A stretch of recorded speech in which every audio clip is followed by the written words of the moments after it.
Thanks so much for joining us for another edition of our open mic program. We do have Lieutenant Governor Tim Griffin with us right now. And Tim, thanks so much for taking time and talking with us today. You know, this has been a big thing for Arkansas, this coronavirus, and some new directives coming from the governor himself yesterday. Well, yes, sir. And thanks for having me on. And in fact, the governor's doing press conferences every day, folks at the Department of Health, and doing a great job leading on this issue. You know, I think some of the big news coming out, one of the concerns that the governor and others mentioned on at the press conference, the fact that it looks like there's more community spreading, which means from people to people in the same community, as opposed to someone who traveled overseas and brought it back. And we only had one, I think, of the community spread cases that we knew of, and now there appears to be more. And so it just emphasizes how important it is to follow the guidance that we're getting from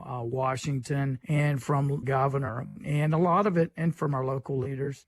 But a lot of it is common sense in that, you know, you need to keep some distance from people. It's different. It's not the way we operate, particularly here in the South, where we love to give people hugs and slap them on the back and be friendly. And it's not the way we do things, but we've got to make a change so that we will help minimize the spreading of this virus. A lot of where we go from here is dependent upon the actions or inactions of individuals like me and you and others. And so it's very important. You know, the governor also indicated today that he was going to go ahead and move the date that we'll be out of school. Next week is spring break for many people in the state, but he's going to move the date for which we will physically be out of school till the 17th of April. But he emphasized that does not mean we're not being educated. It doesn't mean we aren't going to school or engaging in learning in school, but we'll just be doing it remotely from home with alternate methods of instruction, AMI, which is for a lot of the public schools, like where my son goes. That's a packet that was given to them originally for school days, but we get emails from the teacher and we print out the assignments. My other daughter, her school has online through the Chromebooks, through the computer. So the point is we won't physically be going to school through April 17th, but the kids will continue to be engaged in learning, and it's very important that parents support that, encourage that, make that happen, actually. So those were some of the big announcements. One of the announcements is that bars and restaurants are not going to be allowed to have on-site service. They need to, if they're going to serve people, it'll be through drive-through and takeout and that sort of thing where there's minimal contact. Gyms are closed because they're not essential. That's the theory anyway, that people can exercise outside. And, you know, all these steps are with the goal of just sort of bending this curve downward, so to speak, to minimize the impact.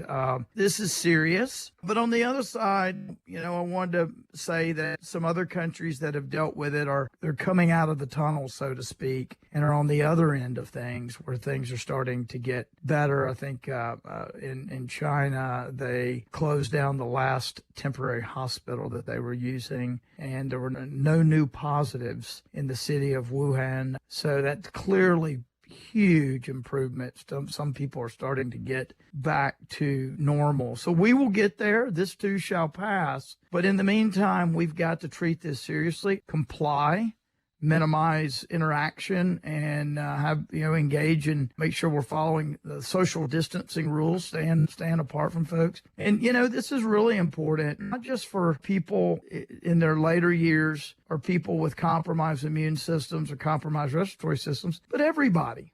You may think I'm young and I can handle it. And, you know, you can personally, but you could be a carrier and you could carry it to your grandparents or to other people with vulnerable respiratory systems or what have you. And you could really put some people at risk. So if we want to keep this from spreading, we've got to do the opposite of what you've seen the thousands of people doing at the beach. If you've been watching your television, you see all these people gathering. We just can't be doing that. Something else that deserves mention is just the impact on the economy. A lot of people have had to shut down, and There are some resources at the state level and at the federal level, and I know the Congress and the president are working on more, but the governor has put out several directives. You can get more information on that by calling my office at 501-682-2144. We're happy to guide you to the website, but it's the Arkansas Department of Commerce is over that specifically.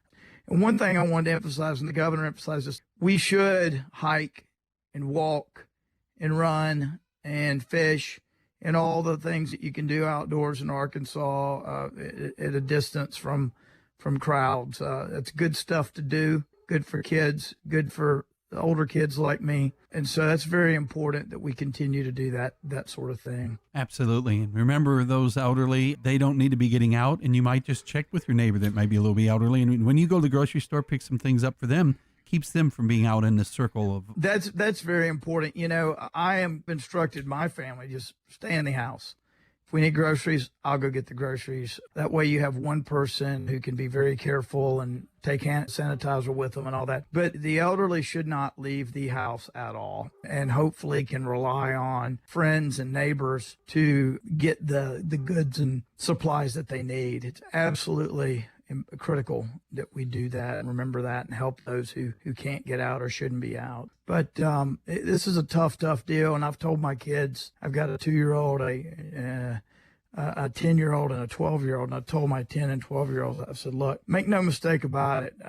I've never been through anything like this. No one alive has been through anything like this. You know, maybe the Depression was something like this. I don't know. But this is something new. I told them today, I said, this is a period of your life that you will never forget. I hope we never see this again, but we're up to the challenge. We're going to make it through it. We've just got to keep doing, what our leaders are instructing us to do so we can minimize this and get back to the lives we love here in Arkansas. You can call lots of folks and just tell them you love them, tell them you're thinking of them, and that goes a long way too.